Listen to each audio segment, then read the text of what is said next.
te wér da ngeen di bës cloche bi ngeen doon membre ba faw Toubactu officiel bis ni ki tey daal jàpp leen dootu leen amati benn jaaxle si wàllu info bu gaaw te wóor.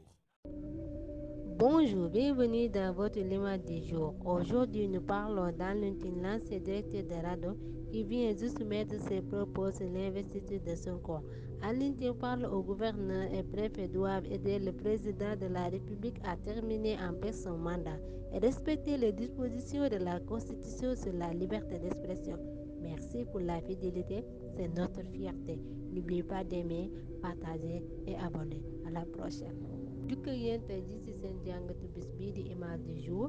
tey na dañuy waxtaanee jëmm ji nga xam ne mooy Alioune nekkoon directeur RADDHO daf ko yëkkati ay kàddu jëmale ko ci investiture de Sonko bi nga xam ne moom lañ dara amal ëllëg Alioune mi yëkkati ay kàddum jëmale ko ci gouverneur bi ak préfet bi